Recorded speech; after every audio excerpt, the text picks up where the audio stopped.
자, 오늘 고린도전서 4장을 공부할 차례죠. 고린도전서 4장.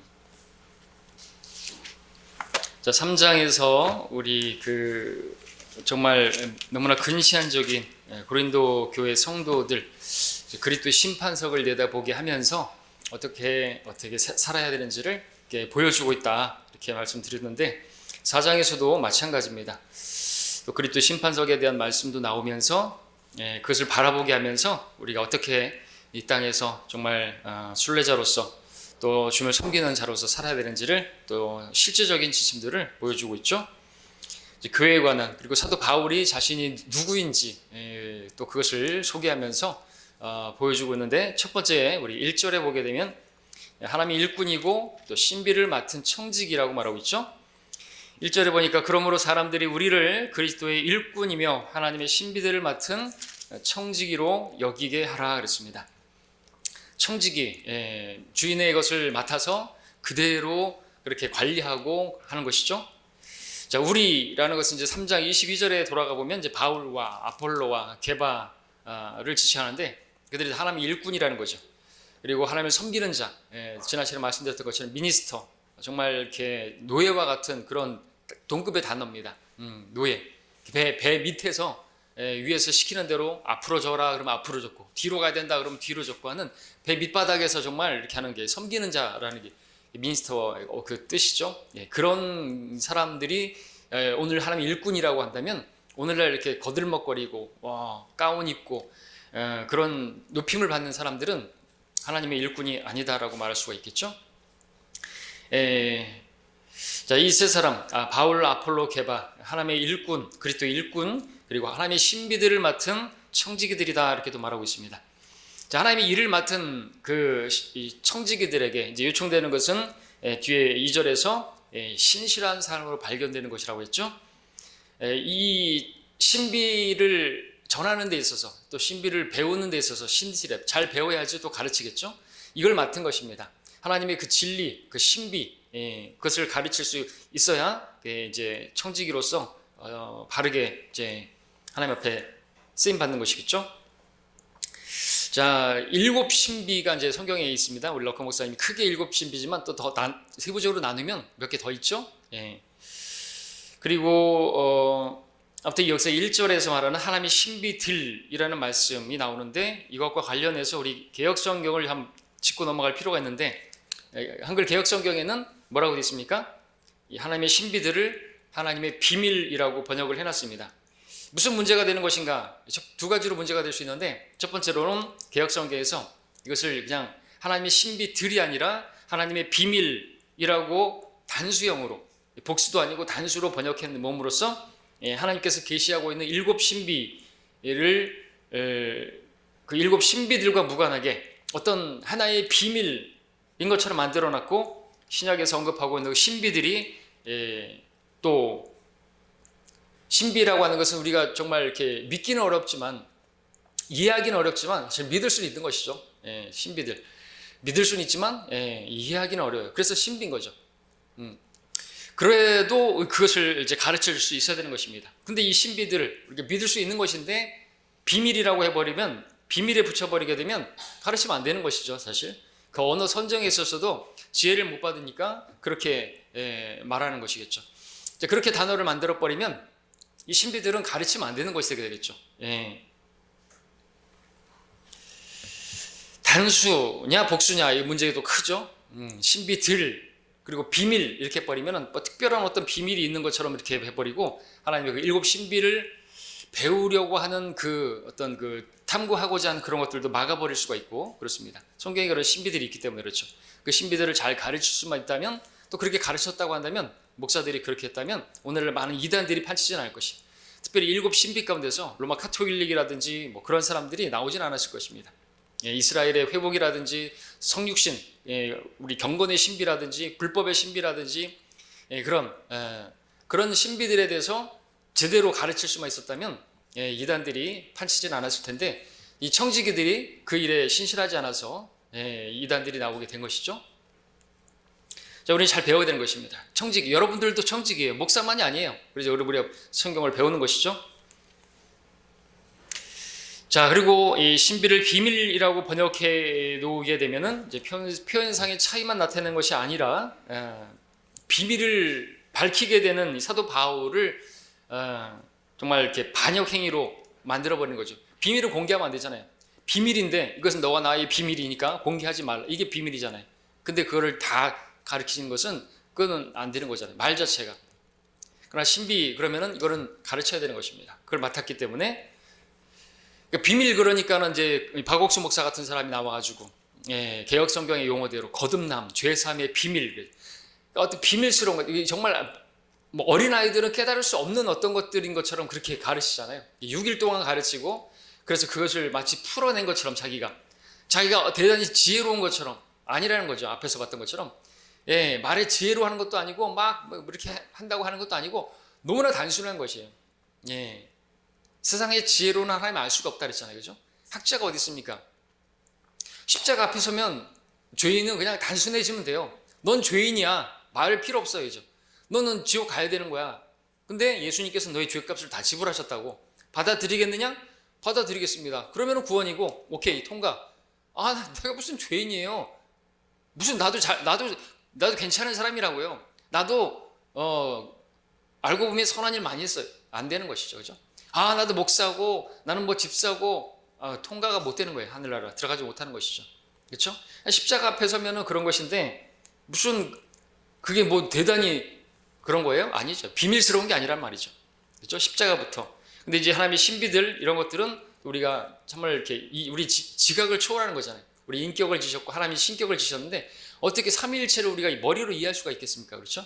어떻게 하나님께서 육신으로 오신 것을 우리가 설명을 다 할 수가 있겠냐 그죠? 그죠?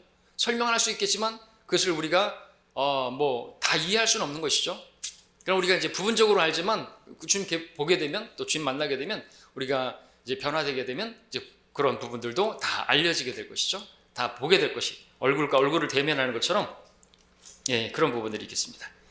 자, 그래서 2절에서는 청지기에게 요청되는 건 무엇보다도 신실한 사람으로 발견되는 것이라 그랬습니다. 신실함이 중요한 것입니다.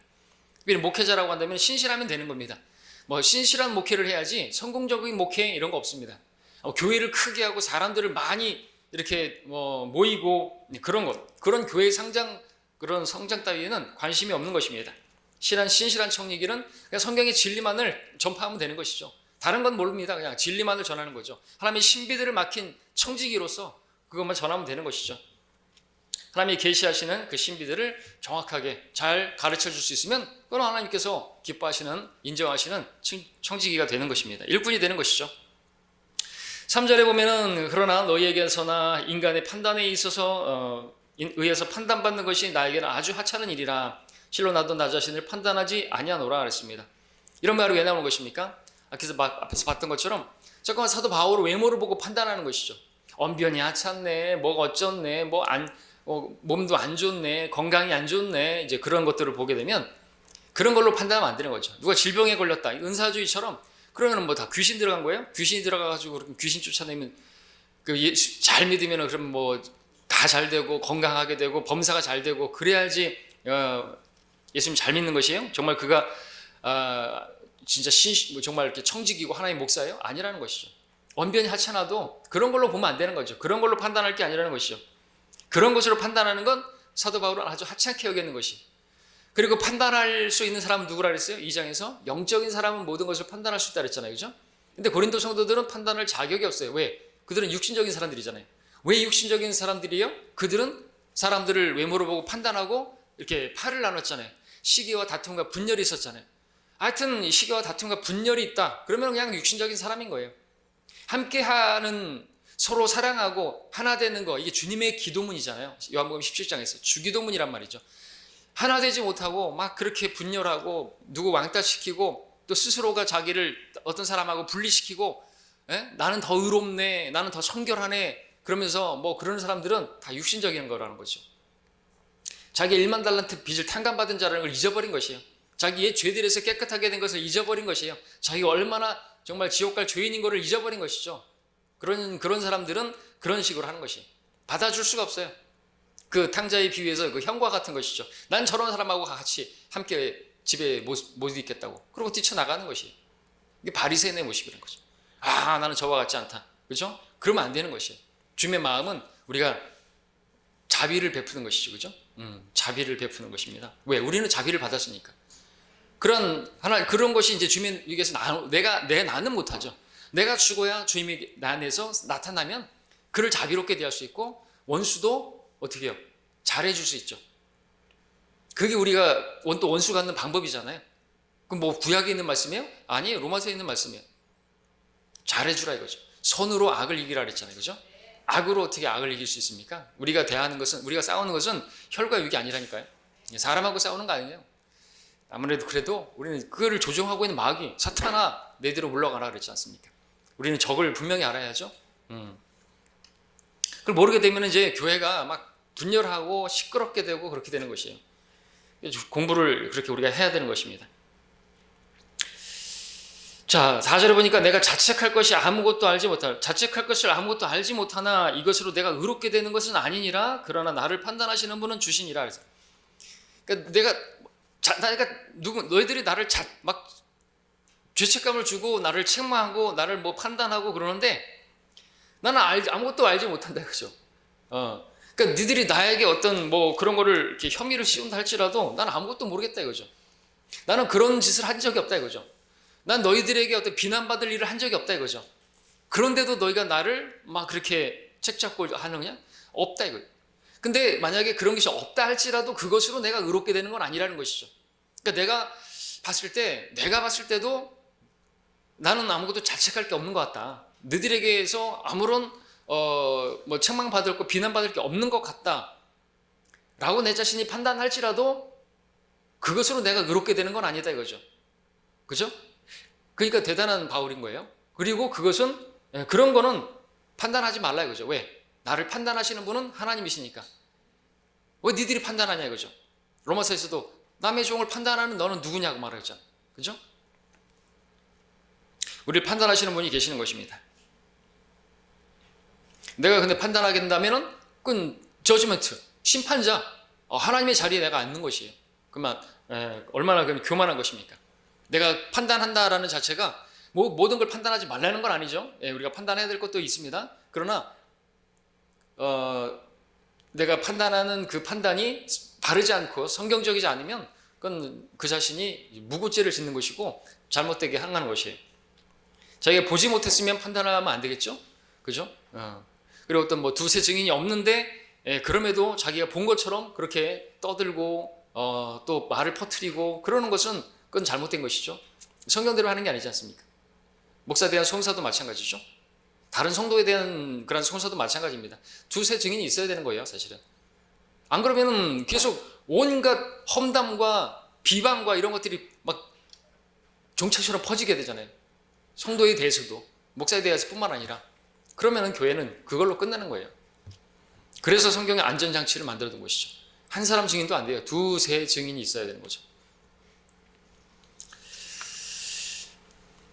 자, 그 다음에 5절에서 그러므로 때가 이르기 전 주께서 오시기까지 아무것도 판단하지 말라. 주께서 어두움에 감추어진 것들의 빛을 비추시고 마음의 의도들을 나타내시리라. 그때서야 하나님께로부터 각 사람이 칭찬을 받으리라 그랬습니다. 주께서 오시면 다 밝혀지게 될 것이에요. 그걸 생각한다면 함부로 판단하지 못하겠죠. 그 사람이 판단하는 그 마음의 어두운 것들까지도 다 드러나게 될 것이고 왜 그렇게 판단했는지 그 동기까지도 다 드러나게 될 거라는 것이죠. 무서운 말입니다. 우리는 그리스도 심판석 앞에 서가지고 내가 어떤 형제를 업신여겼지 않았는지, 왜 고린도전서 14장에서 그리스도의 심판석 앞에 서서 우리가 선이든지 악이든지 우리가 우리 입술로 다 설명해야 된다고 말을 할 때 왜 그 말이 나오죠? 어찌하여 내 형제를 업신여겼느냐? 어찌하여 내 형제를 판단하였느냐? 왜 이 말이 나오는 것이죠? 이게 그 중요한 것이거든요. 교회에서. 이게 주님의 새 계명이기도 하기 때문에 그렇죠. 막 그렇게 하면 안 되는 것이죠. 그리스도 심판석을 얘기하는 거죠. 주께서 오시면 우리가 판단을 받는 거예요. 주님이 판단하시는 것이죠. 모든 것을 알게 될 것입니다. 왜 그렇게 했는지. 그리고 그때서야 이제 신실하게 한 사람들은 칭찬을 받는 것입니다. 칭찬에 사용된 영어 단어가 프라이즈인데 찬양이라는 의미도 되죠. 그래서 우리가 하나님을 프레이즈, 이렇게 찬양하게 되면 주님께서 우리를 프레이즈 해준다, 칭찬해 주신다, 그런 것입니다.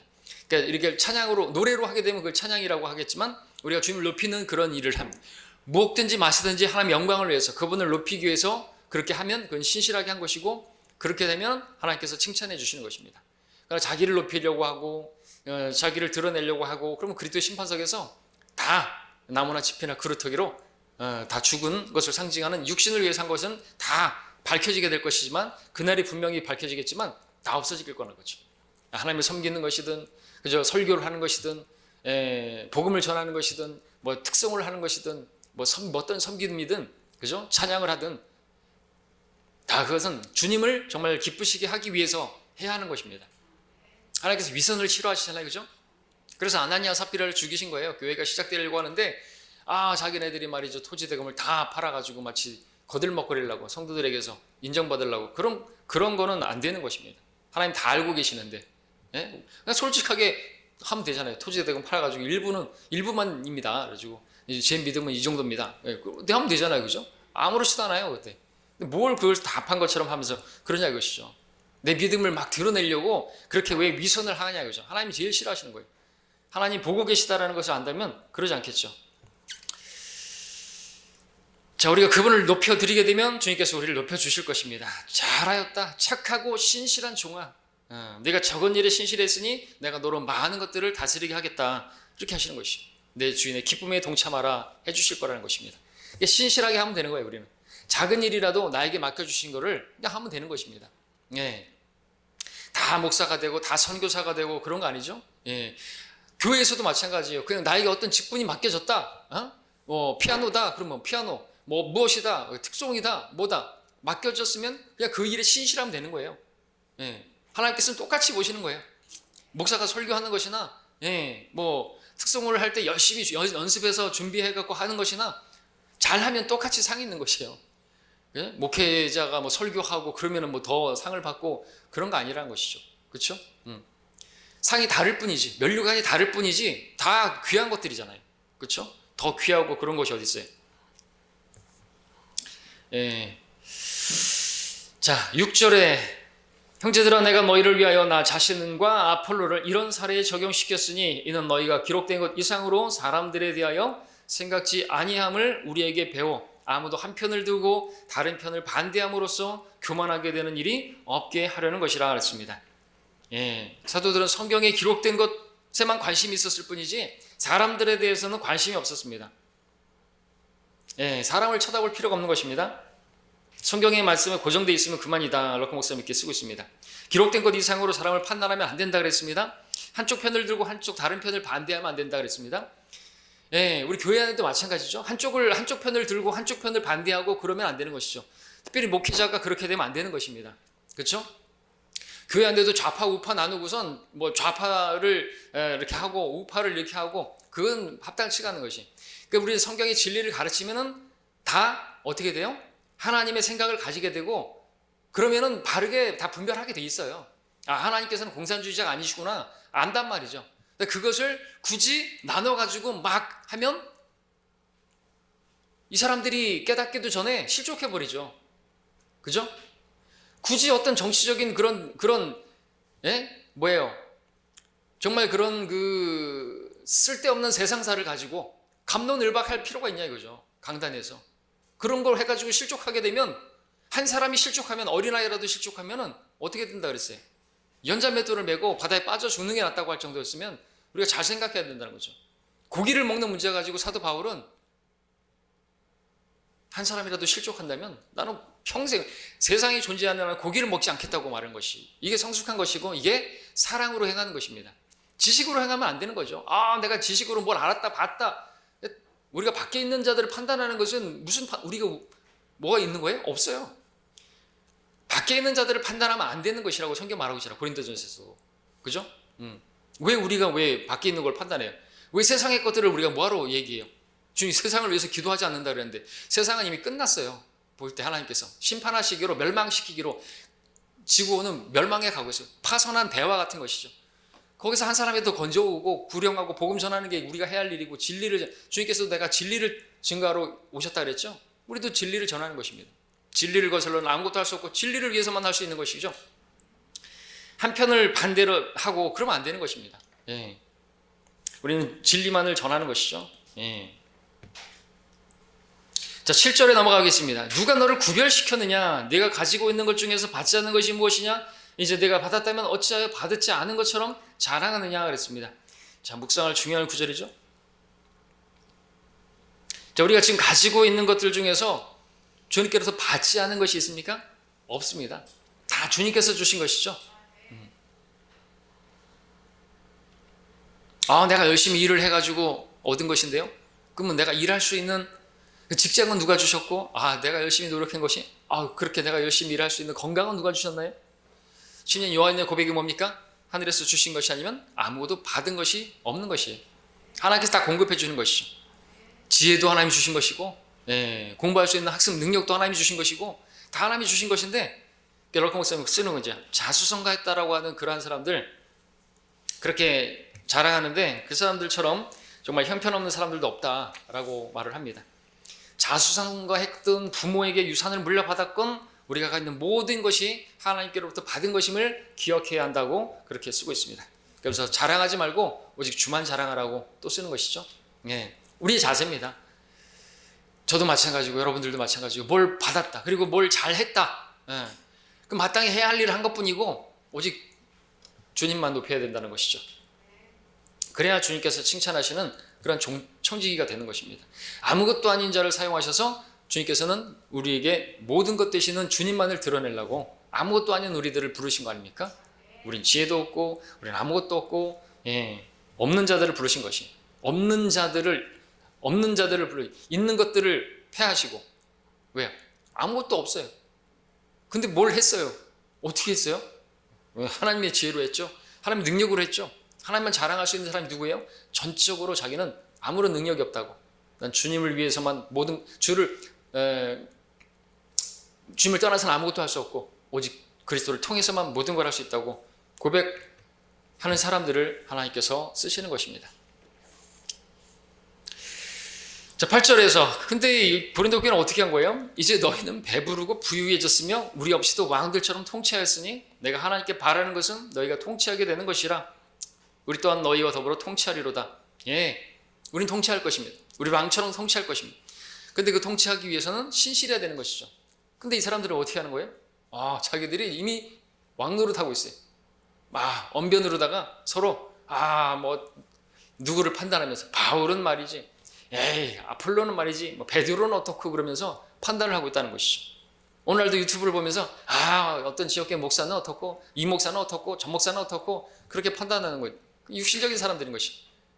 자기들이 왕이에요. 왕처럼 왕 노릇하고 있어요.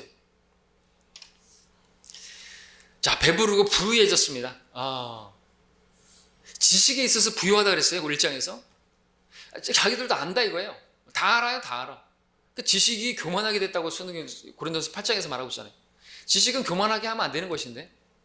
근데 그런 것들 있잖아요. 또 말씀드리지만 뭘 이렇게 올바로 나눠서 공부하게 되어가지고 환란과 대화, 왕국과 그런 걸 다 구분했다고 해가지고 자기가 뭘 대단히 안 게 아닌 거예요. 우리 책 보면 알아요, 그거는.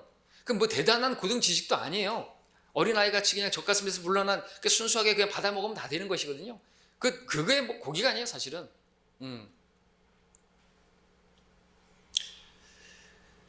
그런데 거드름을 피우고 있는 것이죠. 자기들이 뭔가를 대단히 안 것처럼 부유해졌습니다. 지식에 있어서 부유하니까. 마치 라오디케아 교회처럼 나는 배부르고 나는 아무것도 부족한 것이 없다. 자, 주의해야 되는 것입니다. 우리도 마찬가지. 우리도 향상된 계시를 배웠다 그러지 않습니까? 다른 교회들이 알지 못하는 것을 우리가 배웠습니까? 그럼 은혜죠. 그죠? 우리가 먼저 복음으로 구원을 받았습니까? 우리는 어떤 자세를 가져야 되죠? 빚진 자의 자세를 가지죠. 저들에게 빚진 거예요. 우린 빚을 갚아야 되는 그런 사람이죠. 복음 전하는데 막 거들먹거리면서 당신들은 다 지옥 갈 마귀 자식들이고 나는 하나님의 자녀고, 이게 아니잖아요. 그죠? 빚진 자의 마음을 가지고 빚을 갚는다는 그런, 나는 당신 다 이 사람들한테 구원받지 않은 사람들에게 빚진 자들인 거예요. 진리도 내가 먼저 알게 됐다. 그러면 저들에게 빚진 거 아닙니까? 내가 저들에게 알려줘야 될, 주인에게서 받은 청지기와 같이 섬겨야 하는 것이지, 내가 대단한 걸 알았다고 해서 거들먹거릴 게 아니라는 거죠. 그럼 고린도 교회가 되는 것입니다. 우리 없이도 왕들처럼 통치하였도다. 예. 대단한 사람들이죠. 9절 넘어가겠습니다. 자, 하나님께서 우리 사도들을 죽이기로 정해놓은 자같이 맨 마지막에 두신 것으로 내가 생각하노니 우리로 세상과 천사들과 사람들의 구경거리가 되게 하셨습니다. 우리 사도들, 이들이 누구인가? 돌에 맞고 몸에 찢기고 매를 맞고 끊임없이 죽음의 위협에 직면했던 사람들이죠. 자, 특별히 여기서 이들은 우리 사도들을 죽이기로 정해놓은 자같이 맨 마지막에 뒀다 그랬는데, 당시에 이제 로마의 콜로세움 경기장에는 그런 검투사 경기들이 있습니다. 그런 그 경기장들이 있는데 거기서 막 싸우고 막 하죠. 그런 것이 이제 오락거리예요. 마지막에는 뭐가 있는 줄 아십니까? 마지막에는 클라이막스, 죄수들을 데리고 나와가지고 사자하고 싸우게 만들어서 사자 밥이 되게 만드는 그것이 있는 것이죠. 그럼 사람들이 막 그걸 보면서 막 흥분하고 그러는데, 지금 사도는 뭐라고 말하는 거죠? 마치 하나님께서 자기를 그렇게 그 원형 경기장에서 맨 마지막에 나오는 그 죄수들이 그렇게 사자에게 찢겨 죽임 당하는 그런 자로 자기를 세운 것이라고 그렇게 말하고 있는 것이에요. 실제로 사도들은 그렇게 죽었습니다. 또 믿음의 선배들 그렇게 죽었어요. 믿음을 지키다가 사자밥이 돼가지고 그래도 담대하게 거기서 사자의 머리에다가 자기 얼굴을 집어넣고 막 그렇게 죽었단 말이죠. 오늘날 그런 사람이 있습니까? 이게 신실한 청지기가 되는 것이죠. 예. 막 그렇게 뭐 통치자들처럼 거들먹거리고 뭘 좀 안다고 해가지고 나대고 그러는 것이 아니라, 커피나 마시면서 목사실에서 그렇게 떠드는 게 아니라, 나가서 복음을 전해야죠. 거리에서 외쳐야죠. 그리고 손가락질 당하고 미친놈 소리 듣고도 그렇게 해야죠. 사도들 그렇게 했어요. 이게 하나님의 일꾼들이라는 것이죠. 그냥 뭐 사람들에게 존중받고 인정받고 뭐 목사님 그런 소리만 듣고 그게 아니라는 것이죠. 사꾼이지, 사꾼. 예. 사도들은 그랬어요.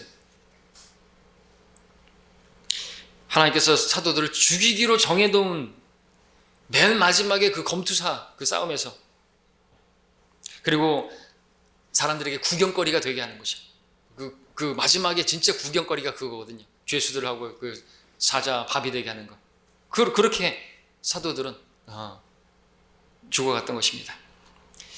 10절에서 우리는 그리스도를 위하여 어리석은 자들이지만 너희는 그리스도 안에서 현명하도다. 우리는 약하지만 너희는 강하고 너희는 존귀하나 우리는 비천하도다. 아주 빈정거리고 있는 것이죠, 사실은. 우리는 어리석다. 너희는 똑똑하다. 잘났다 이것이죠. 우리는 약한데 너희는 강하고. 자, 11절에 지금 이 시간까지도 우리는 줄이고 목마르고 헐벗고 매맞으며 정처가 없고. 자, 바울은 왜 이런 말을 하는 것입니까? 14절에서 너희를 부끄럽게 하려는 것이 아니오 라고 말하고 있지만, 사실 이런 말을 듣는 사람들 치고 부끄럽지 않을 사람 어디 있겠습니까? 그렇죠? 정말 주님을 위해서 이렇게까지 했는데 자기들은 뭐 하고 있는 거냐 이거죠. 커피나 마시면서 히히닥거리면서 누가 어떻네 그러고 앉는 자체가 얼마나 꼴불견인 것인 거예요. 자, 어떤 오늘날 철없는 정말 어리석은 그런 사람들은 헐벗고 굶주리고 가난한 그리스도인도 아니다 이렇게 생각하는 사람 있죠? 질병은 불법 주사네, 가난은 죄네 이러는 사람 있죠? 조영기 목사를 시작으로 해가지고 번영신학을 가르치는 사람들, 그런 사람들이 보면은 아주 웃기는 거죠. 그들의 눈에는 바울은 진짜 형편없는 예수님을 제대로 믿은 사람들이 아닌 그런 사람들이 된 것이죠.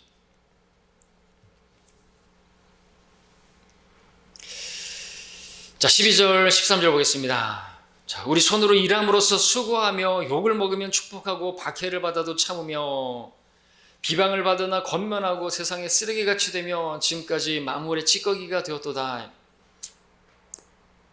사도들은 그렇게 살았어요. 그렇게 취급받았고 그랬다는 것이죠.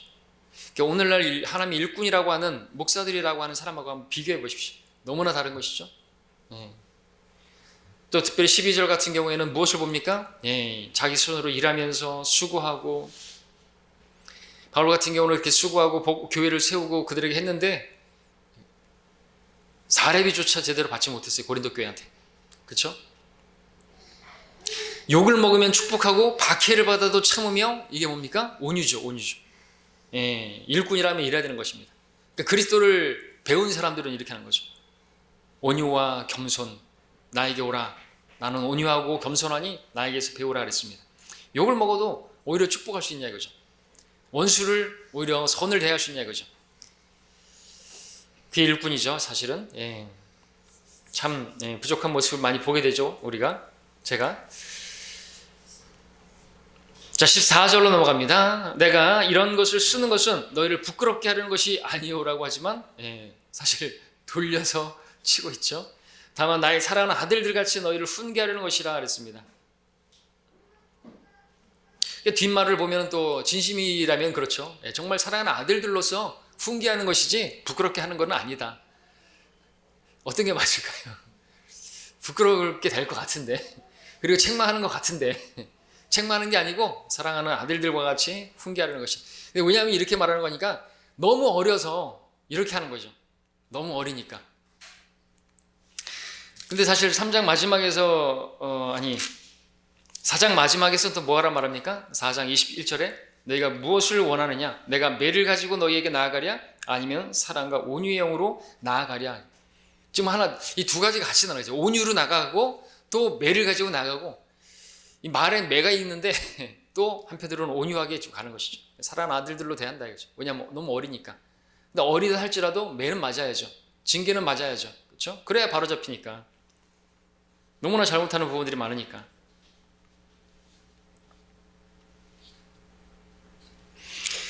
자, 15절에 이는 너희가 그리스도 안에서 1만 명의 스승을 가졌을지라도 아비들은 많지 아니하니 그리스도 예수 안에서 복음을 통하여 내가 너희를 낳았습니다. 바울이 그들을 낳았어요. 영적인 아버지예요. 복음으로 낳아주고 그들이 구원받는데, 물론 주님께서 구원해 주셨지만 그들이 구원받는 데 있어서 바울이 그 역할을 했잖아요. 영적인 아비란 말이죠. 아비는 많지 않다. 아비는 많지 않고 스승은 많아요. 1만 명까지는 모르겠지만 하여튼 자기들이 이렇게 스승이라고 하는 사람들은 많이 있었던 것이죠. 누가 어떻고 뭐 자기를 가르쳐준 뭐 아폴로부터 시작해서. 근데 아비는 많지 않은 거죠. 근데 진짜 필요한 게 뭐예요? 아비가 필요한 거죠. 우리 성도들도 마찬가지입니다. 우리 그리스도인들도 아비가 돼야 되죠. 우리도 선생이 되려고 하면 안 되는 거죠. 누군가를 가르치려고 하는 게 아니라 정말 이렇게 돌봐주고 케어해주고 세워주는 그런 그 보모와 같은 역할을 해야 되는 것이지, 이렇게 판단하고 뭐 가르치고 뭐 그런 것도 필요하지만 그런 쪽으로만 가면은 문제가 생기는 것입니다. 그렇죠? 고린도 교회가 되는 거예요. 그래서 지금 그 스승을 따르게 되면은 파가 나눠 있는 거죠. 아비가 없으면 안 돼요. 근데 바울은 아비였어요. 아비와 같은 또 마음으로, 그래서 또 이렇게 책망도 하는 것이고 잘 권면하는 것이죠. 자, 중요한 것은 여기서 또 교리적인 부분은 복음을 통하여 내가 너희 낳았음이라 했습니다. 복음으로 우리는 태어나는 것입니다. 복음, 기쁜 소식이잖아요. 복음으로 낳았음이라. 고린도서 15장에서도 복음을 통하여 구원을 받는다 이거죠. 너희가 복음을 헛되이 믿지 않았다면 복음을 통하여 구원을 받는다고 말하고 있죠. 복음이 뭐죠? 성경대로 그리스도께서 우리의 죄들로 인하여 죽으시고 성경대로 셋째 날에 살아나셨다. 이게 복음이에요. 나의 죄를 위해서 죽으시고 살아나셨다. 이 복음, 이걸 믿어야지 구원받지. 뭐 교회만 열심히 다니고 뭐 세례 학습받고 세례 받았다고 구원받고 뭐 영세 받고 이런 게 아니라는 거죠. 그런 걸로 구원받는 게 아니라는 것이요. 복음을 통해서 구원받습니다. 그런데 로마 카톨릭이나 그리스도의 교회나 또 배교한 장로교회나 개신교회들은 전혀 다른 생각을 하고 있다. 그들은 영세나 세례를 받아야 구원받는다고 착각한다. 그들은 그리스도께서 헛되이 죽으신 것으로 만들어버린다. 그렇게 말하고 있습니다. 그리고 이 구절은 또 로마 칼빈주의자들, 그 장로교를 꼼짝 못하게 만드는데 바울은 사람들을 낳았다고 말하고 있잖아요. 근데 칼빈주의 교리는 뭐예요? 하나님께서 창세전부터 택한 자들은 다 알아서 구원받고 한다는 것인데 얼마나 거짓이에요. 복음으로 낳았대요. 우리가 복음을 전파하면 그게 태어나는 것입니다. 그러니까 뭐 이렇게 창세전부터 이렇게 구원받기로 정해져 있는 사람 없다는 것이죠. 그죠? 하나님이 선택하신 게 아니라 그 사람이 예수님을 선택하면 그가 하나님의 선택 안으로 들어오는 것이에요. 마치 아기를 낳는 것처럼 낳았다. 그러니까 우리가 한두 번 쉽게 복음을 전해서 안 받아들인다고 해서도 포기하면 안 되겠죠. 마치 산고를 치른 것 같은 그런 산고, 10달 동안 어머니가 정말 이렇게 산고를 치르는 그와 같은 고통이 따르는 것이죠. 그렇게 그래도 낙심하지 않고 하면은 때가 되면 거두게 되는데 열매를 맺게 된다는 거죠. 아이를 낳게 되잖아요. 그럼 이제 얼마나 기쁩니까? 그러니까 우리가 다 또 어머니와 같이 돼야 되고 아버지와 같이 돼야 되는 거죠.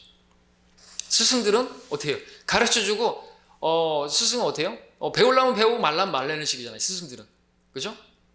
내가 복음을 전하는데 뭐 받아들이려면 받아들이고 말라면 말아 이런 식으로 되겠죠.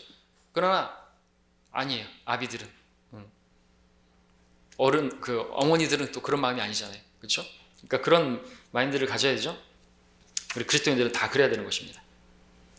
산고를 치는 것이에요.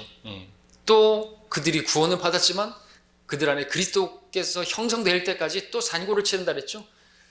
정말 아비와 같은 또 어미와 같은 그런 마음을 보게 됩니다.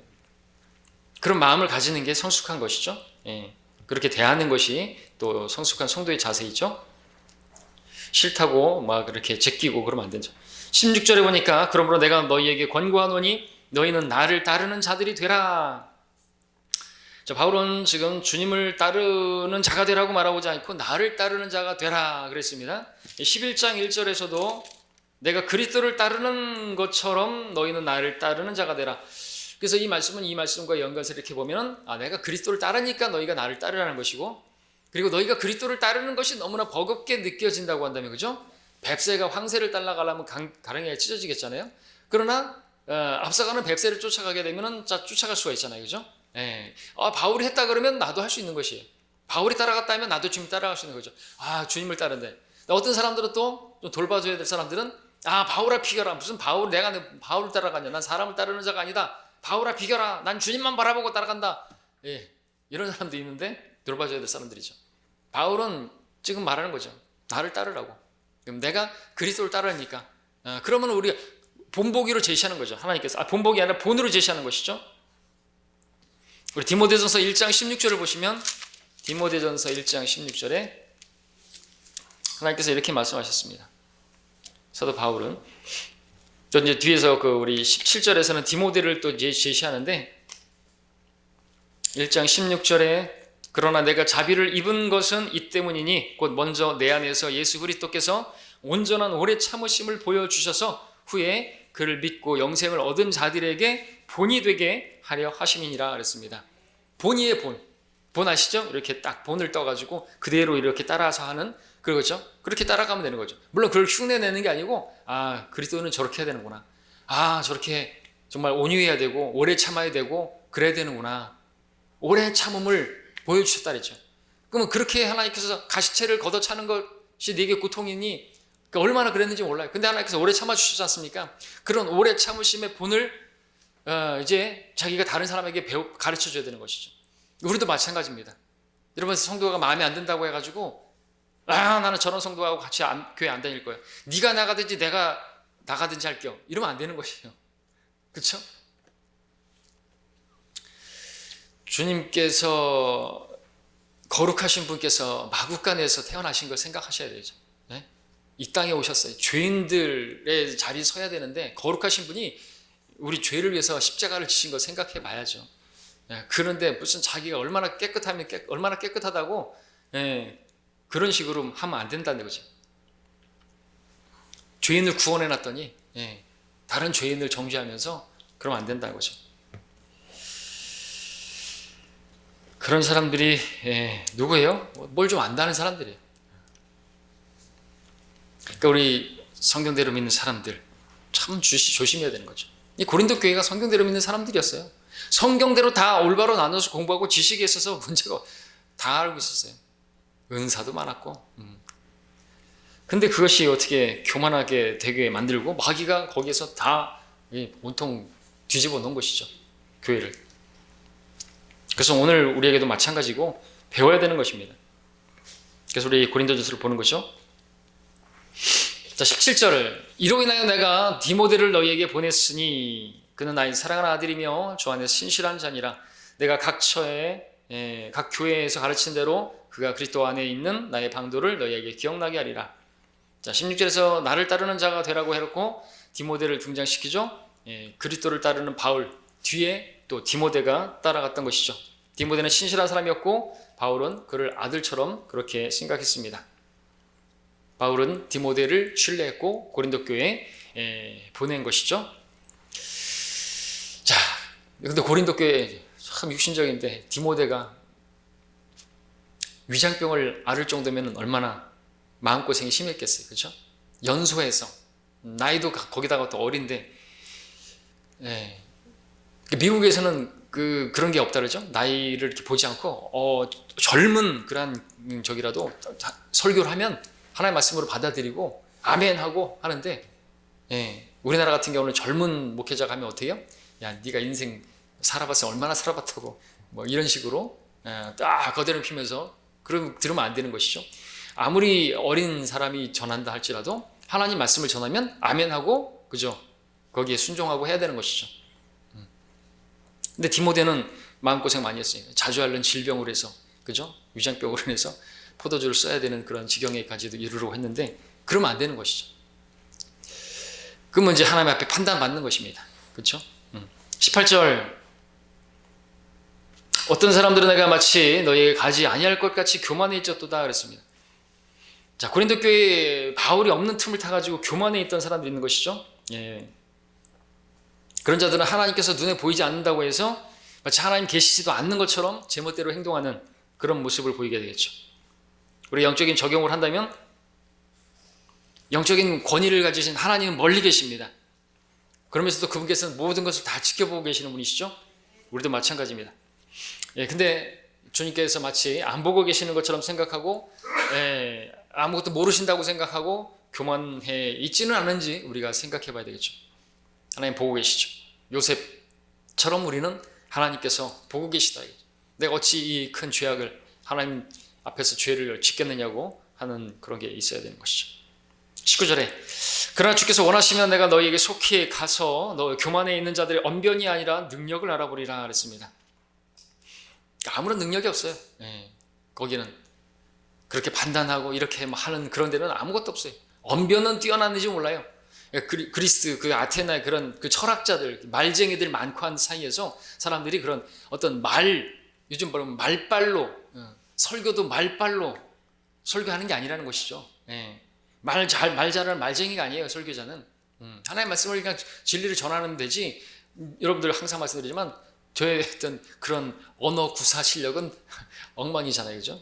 가방끈도 짧고 말도 버벅대고 하는데 그런 걸 보면 안 된다는 거죠. 20절에서 하나님의 나라는 뭐 말해 있지 않고 능력이 있습니다. 2장 4절과 5절과 이제 비교해 보면 선명해지는데 2장 4절 5절에 내 말과 내 설교를 설득력 있는 인간의 지혜와 말로 하지 아니하고 성령과 능력을 나타내므로 하였으니 이는 너희의 믿음이 인간의 지혜에 있지 아니하고 하나님 능력에 있게 하려 함이라 그랬습니다. 인간의 지혜로 하는 게 아니라는 거죠. 어떤 미사 여구를 하고 우리 기도하는 것도 마찬가지입니다. 막 기도를 막 유창하게 하려고 할 필요 없어요. 솔직하고 담백하면 되는 거죠. 하나님 오늘 좋은 날씨 주셔서 감사합니다. 오늘 예배 드릴 수 있게 해주셔서 감사드리고 오는 길에 아무 사고 없게 해주셔서 감사드리고 사실 그렇게 하면 되잖아요. 그죠? 오늘 하나님께서 주실 말씀 잘 들을 수 있게 해주시고 졸립지 않게 해주시고 잘 이해할 수 있게 해주십시오. 주님 이거 얼마나 담백하고 얼마나 솔직하고 하나님 앞에 계신 것처럼 그렇게 하면 되는 거잖아요. 그죠? 막 미사여구 쓸 필요가 없네. 막 해주시옵소서 뭐 하면서 할 필요 없죠. 물론 이제 하나님을 찬양하고 이런 것들은 필요합니다. 하나님 전지전능하신 하나님, 은혜로우시고 자비로우신 하나님 이렇게 시작하잖아요. 시편 많이 보면은 하나님 높이는 것들이 필요합니다. 근데 굳이 막 세계를 돌아다니고 막 그럴 필요 없는 것이죠. 자. 그래서 21절에 너희가 무엇을 원하느냐? 내가 매를 가지고 너희에게 나아가랴? 아니면 사랑과 온유의 영으로 나아가랴? 그랬습니다. 자, 4장의 결론의 말씀은 이제 20절에 해당하는 것이고 20절 하나님의 나라는 말에 있지 않고 능력이 있습니다. 말이 아닌 행동으로 하나님 나라에 속한 하나님의 신비들을 맡은 일꾼들로서 우리는 신실하게 행해야 하는 것이죠. 막 말 가지고 할 게 아니라는 거죠. 예. 그리고 외모를 가지고 판단할 게 아닌 것입니다. 그러면 지금 매를 가지고 나아갈까 그랬는데 매 맞아요. 주님 앞에 징계받는 것이. 근데 고린도 교회 진짜 징계받았잖아요. 그죠? 주님께서 건드리지 사도 바울이 징계하기도 전에 또 하나님께서 징계하시기도 하시는 거죠. 우리가 이런 말씀으로 잘 깨닫고 잘 적용해야 되겠습니다. 내가 교만하지 않은 것인가? 내가 뭘 안다고 다른 성도를 미워하고 판단하고 있지 않은 것인가? 보지도 못했는데 그런 것을 하고 있지 않은가 판단해야 되겠습니다. 우리 다음 시간에 5장 보겠습니다.